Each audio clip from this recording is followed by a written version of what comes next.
Hey there, hello and welcome. It's Madeline here, and I thought I was coming to share more good news, but now I'm not so sure, right? Hence the title, More Good News, or is it? But I think it is, right? So, and I'm going to ask you to discern for yourself, my lovely, because I know that you are a critical thinking individual, right? So, in recent weeks, that Johns Hopkins report came into my awareness where one of their department heads, Dr. Genevieve, I think is how you pronounce her name, had done an analysis of excess deaths and had determined that, I quote, there is no evidence. Let me see, her picture's in the way. Forgive me, I'm looking at my notes, right? So, and she had determined, right? So, Dr. Briand had determined that her report indicates that all of this points to no evidence that the sea created any excess deaths, right? So what does that mean, right? We know lots of people have died, have been dying. There's been reports of deaths. But she's reporting on excess deaths. And according to the CDC, excess deaths are typically defined as the difference between the observed number of deaths in a specific time period and the expected number of deaths in a specific time period. So Dr. Briand did this report. She did this presentation, which you can find in various places, that indicates there has been that her reports indicate that there have been no excess deaths as a result of the C-19.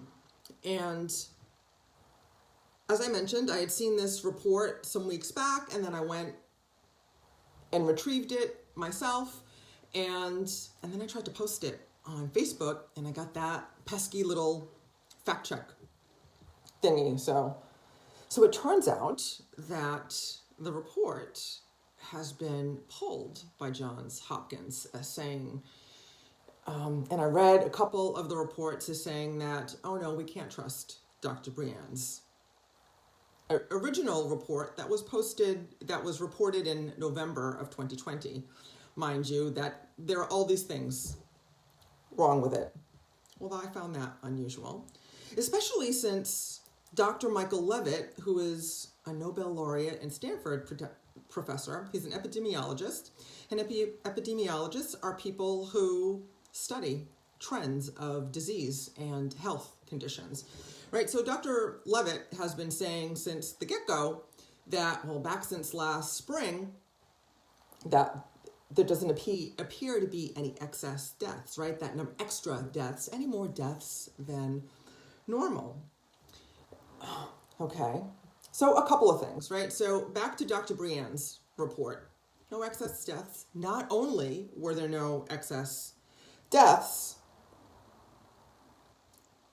when she examined the data of deaths reported due to the C being the C-19, that all other causes, the usual causes of deaths, were reduced by almost the exact same number or percentage. So heart attacks, influenza, cancer, that sort of thing. Okay. Interesting. No, because we know. And so she assumed that it was due to misclassification of deaths. So she didn't indicate that anyone was doing anything intentionally wrong, but just there appears to be misclassification. Clearly, since the increase in deaths by C resulted in the same number of decrease in deaths by the usual suspects. Again, heart disease, cancer, diabetes, what have you. So, and then, as I mentioned, then the report was pulled by Johns Hopkins, and they said that, no, we don't agree with that. And then there were all kinds of other reports as to why Dr. Briand's report was inaccurate. So I looked up Dr. Briand. And Dr. Briand has a PhD in agricultural economics, and she's a assistant department head at Johns Hopkins University. She teaches in the graduate school. She teaches advanced economics, econometrics, and statistics. So I'd say that girlfriend knows a thing or two about how to look at data and how to report it. So, like I talked about yesterday, right? What's true? What feels true? What feels true to you? True according to who? Is it based on facts? Is it based on fears? On fear. This is the questions that I suggest you ask when you are examining information that you're taking in about the current C situation, the current V situation, or whatever it is. So, in my opinion, this is yet another example of censorship, right? The mainstream narrative doesn't like what Dr. Briand found, so they're discrediting her. This used to make me angry. Additionally, what I've noticed, so if you've been paying attention to what I've been writing about recently or talking about recently, you've noticed that I've been talking about good things, right? How there is a 99.97 survival rate for the C, how there is safe and effective and inexpensive treatment for the C. I showed you how to get it. And I also I also shared data on the dangers of the V. So based on expert opinions that I trust, right? That I've asked myself those questions, and I believe the data to be true, sincere, and factual. So, and what I'm hearing, right? So here's what I'm getting at, right? So, and all of the data that I've been reporting has been censored to one degree or another. Either it's been marked false, it's been deleted, and the most common that I'm seeing personally lately are people are saying to me either in Facebook or via email that, that the person who reported the data can't be trusted, right? So a lot of the information that I reported in recent days was put forth by Dr. Simone Gold, who is a spokesperson for Americans' Frontline Doctors, right? So then I've heard disparaging comments about Dr. Gold. Some time ago, I posted about the contagion myth, right? And how the germ theory has never really been proven, and how Dr. Tom Cowan has debunked the myth in his book and in his study, The Contagion Myth. So then I get feedback about how attacking Dr. Cowan. So let me go on record as saying, based on what I know to date, I am impressed by Drs. Cowan, Dr. Simone Gold, America's Frontline Doctors, and those who have the courage to stand up and to, one, do their own research, and to two, stand up and speak against, in contradiction to the mainstream narrative, right? And subject themselves to ridicule, mocking, and slander, in my opinion. So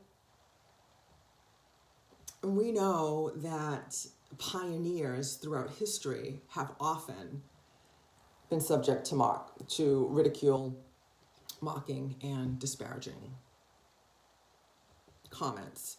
So Dr. Briand, in my opinion, has been censored, just like Dr. Simone has been censored, Dr. Cowan has been censored, and many more like them. So this used to make me angry. Oh, before I get there, right? So I just here's a question that I want you to consider, right? So whatever side of the fence you're on, all of the physicians that I have referred to have said publicly, here's my data, here are my findings based on the research that I have done. I am willing and welcome a conversation about this, right? If you have an opposing view or you have opposing data, I am willing to talk about it. Let's discuss it. But that's not what we're seeing in the media today. Now we're seeing big media, mainstream media, and big tech saying, oh, we don't agree with that, it's false. Let's delete it. We have a cancel culture. This is not how our society progresses and advances. I heard Brian Rose say some time ago that having opposing views and exchanging ideas in a respectful and constructive way is how we as a people, we as a society advance, right? Then we exchange the ideas, we have the best idea wins, and then as a society and as a nation, as a world, we progress and advance accordingly.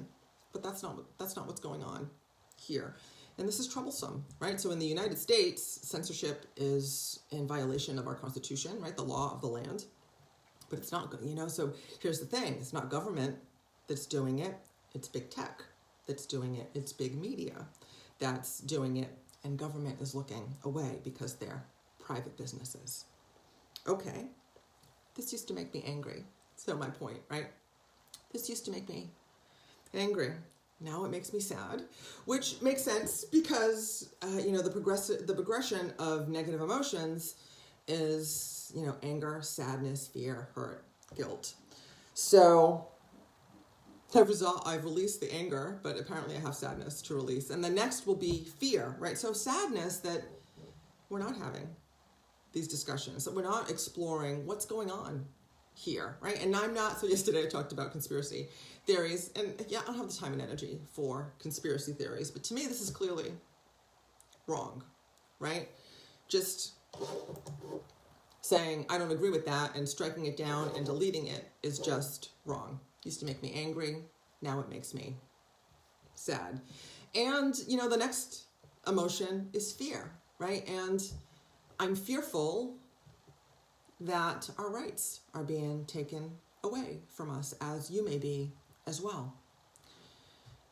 Our right to free speech, our right to free information, our right to disagree with each other in a respectful and meaningful way where the best idea can win, right? And that's, in my opinion, right? Again, I don't adhere or promulgate conspiracy theories, but what I really think is going on here, in the world today is people just don't want to admit that they're wrong, right? The data and the evidence is clear that this pandemic is not the serious threat that we thought it was, that if you get it, it's probably going to suck, or it may not suck, but that you're going to live, and that it's killing the people that would have died anyway, right? So Dr. Brienne said, which I love, in her report on no excess deaths, she said towards the end that the death of a loved one, right, the death of a human being from C-19 or from any other cause is always tragic, right? Each life is equally important. I agree with the statement completely. That we should be reminded that even during a global pandemic or anything else, right, disaster, storm, that we should not forget about the tragic loss of lives, regardless of the cause. And I agree with that wholeheartedly. But back to, censorship, not admitting we're wrong, perhaps lies, greed, making me angry. Now it's making me sad. Next is fear, right? Fear of, what's this world coming to? Fear of our rights being stripped away. Those are all real concerns for me, as I'm sure they're real concerns for you as well. And if these emotions are getting in your way, that's what I do, is I help people overcome anxiety and release negative emotions in general, and then learn how to integrate those challenges and those changes, into their lives. So if you'd like to talk to me about what's going on with you, how world events or whatever is negatively impacting your life, I invite you to send me a private message or write in the comments that you'd like to talk to me, and we'll arrange a time to chat. Also, in a few weeks, I'm going to be having this weekend event where I'm actually going to take people through the process of releasing negative emotions and releasing your negative emotions. So, your emotional baggage. So be on the lookout for that as well. So I hope this serves you. I can't remember if I said the questions, right? So make up your own mind, right? Take the data in, look at it, do your own research, ask the critical questions. Again, I'm going to leave you with this, right? Is it true? According to who? What else could be true? Does it feel true, right? This requires the work that I do to know if something feels true or not, okay? Does it make sense? Is it based on fear or facts, okay? So, and if you want to talk to me about how to deal with all the crazy that's going on in the world, I invite you to drop me a private message or say, let's talk in the comments, and I'll reach out to you and we'll arrange a time to chat. So my lovely, I hope, my lovelies, I hope this serves you. I will look forward to seeing you in the next video. And until then, I'll see you in the gap. Namaste. Be blessed.